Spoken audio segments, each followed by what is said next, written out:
El camino hacia la democracia en México ha sido sinuoso y con muchos altibajos. Veamos algunas circunstancias que han impedido la consolidación de bases y rutas para su despegue.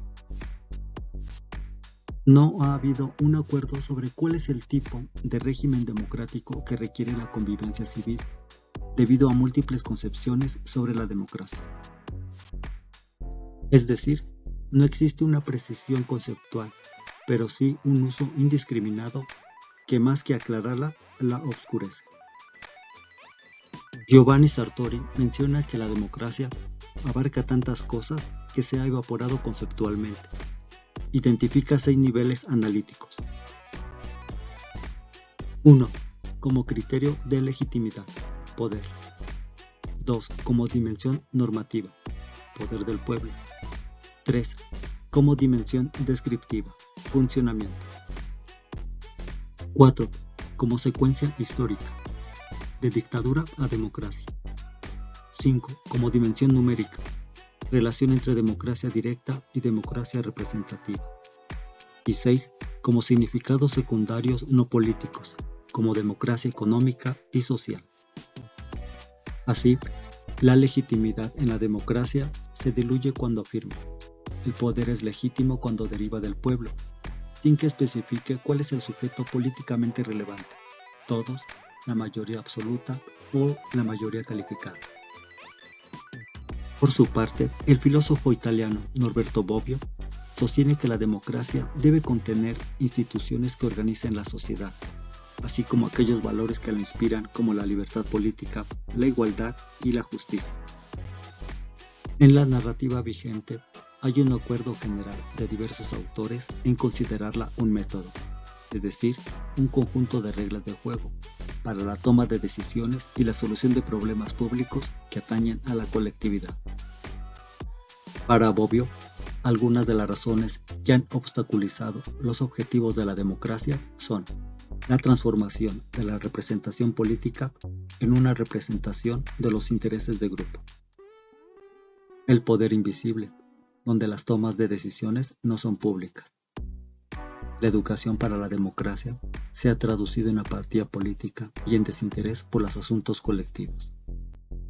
La permanencia de las élites que se confrontan por el poder político. La existencia de cuerpos intermedios. La democracia había imaginado un Estado sin intermediarios. La participación interrumpida en lo social y en lo económico.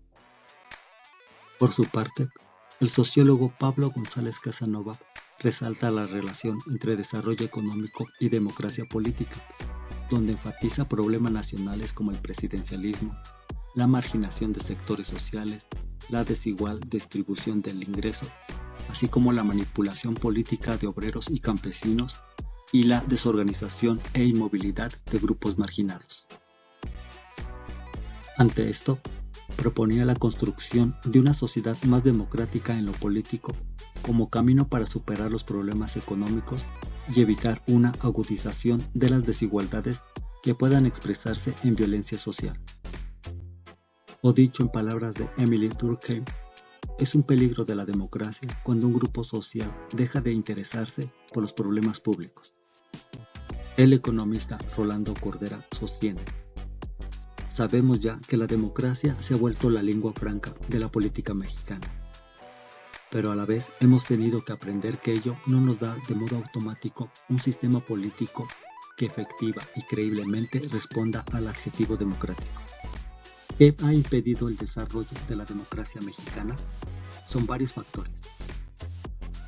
La desinformación, la corrupción, poca o nula educación política, la desesperanza, la desigualdad social.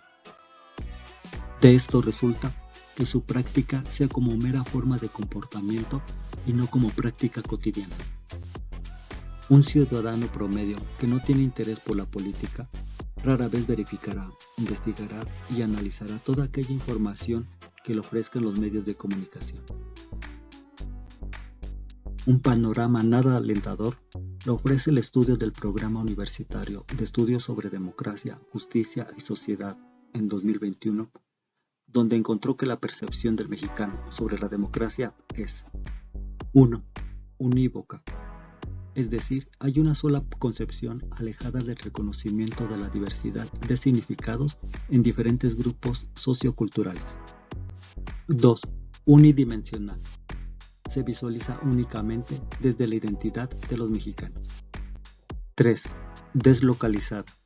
No relaciona valores y prácticas con la ubicación geográfica y el tiempo histórico. 4. Restringida al gobierno formal.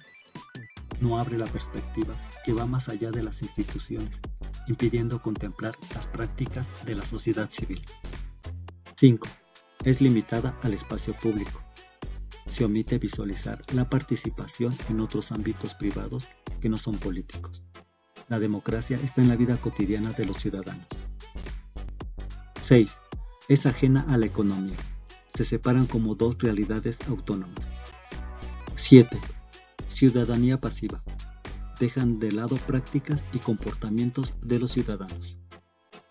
Llega a la conclusión que los mexicanos no interiorizan los valores y normas democráticas, sino que mantienen valores culturales autoritarios y de corrupción de tiempos pasados, lo que obstaculiza la consolidación democrática en México. La luz de estas percepciones van de la mano con las señalizaciones de Octavio Paz. La democracia moderna requiere ciertas condiciones sociales y culturales. Entre las primeras, cuenta la existencia de una clase media y de un proletariado moderno. Entre las segundas, una tradición de libertades democráticas. En América, la modernidad no solo fue tardía, sino también una ideología impuesta por una élite. La Ilustración no tuvo en España ni en sus posesiones ultramarinas la importancia y el brillo que tuvo en Inglaterra, Francia y Alemania. De ahí que en México la modernidad haya sido tardía y anómala. Nuestro pasado explica el contraste entre la riqueza de nuestra literatura de imaginación y la relativa pobreza, tanto de nuestro pensamiento crítico como de nuestra democracia. Las actitudes tradicionales en México son difíciles de combatir porque forman parte del inconsciente popular. No son ideas, sino creencias. La autoridad del Tlatoani azteca reaparece en el culto a la figura del señor presidente. Este culto no es un principio político, su fundamento es religioso. Las dificultades que ha encontrado el sistema democrático para enraizar en México se deben a las actitudes tradicionales del pueblo mexicano frente a la autoridad política. Aún no somos un pueblo de ciudadanos, y es de la razón principal de la lentitud con que se han ido implantando en nuestro suelo no las instituciones, sino las prácticas democráticas. La lentitud del proceso de modernización se explica en gran parte por el doble tradicionalismo de nuestro país. Mesoamérica y España, dos civilizaciones que no profesaron la idolatría del cambio. La familia mexicana es profundamente tradicional, y en ella es central una figura correspondiente a las de Tlatoani y el presidente, la del padre, la del patriarca. Gracias a la familia mexicana, México sigue siendo México. Al mismo tiempo, la familia y su moral han sido obstáculos para el cambio. Las ideas de la Ilustración fueron adoptadas por muchos hispanoamericanos eminentes, pero la sociedad en su conjunto y en sus actitudes siguió siendo una sociedad tradicional. Esto fue particularmente cierto en México. Además, el proceso de modernización se interrumpió una y otra vez. La independencia consumó la separación política de España. Al mismo tiempo, arruinó nuestra economía. Fue incapaz de crear un nuevo Estado. El liberalismo de 1857 fue otra ruptura. Se propuso modernizar al país por la reforma política, pero interrumpió la continuidad histórica de México. El porfirismo estimuló el desarrollo económico. En cambio, descuidó los aspectos sociales e interrumpió la reforma democrática, iniciada débilmente por Juárez.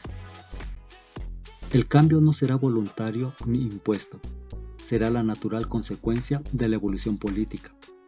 El cambio en las actitudes vitales de una sociedad precede a los cambios jurídicos y políticos. No podemos dejar de mencionar dos factores más. 1. La opinión pública no es la opinión pública, es decir, No estamos, en general, educados para pensar, para desarrollar pensamiento propio y crítico. Es imprescindible identificar las mentiras o verdades a medias que cuentan. Y 2. La élite económica domina los medios de información, tanto la televisión, la radio, los periódicos y los medios digitales, y la gente vota según lo que ve o escucha y no piensa en el lado oculto. Quizá por esto el célebre poeta mexicano afirmó: la política es el teatro de los espejismos. Solo la crítica puede preservarnos de sus nefastos y sangrientos hechizos. No me hago ilusiones acerca de la democracia. No nos dará ni la felicidad ni la virtud. Nuestra democracia va a avanzar a su ritmo y con sus errores. Tampoco se puede negar el hecho que en las últimas décadas la alternancia en el poder político, en sus diferentes niveles, ha abierto la puerta a la pluralidad. Reflexionemos para salir de la caja.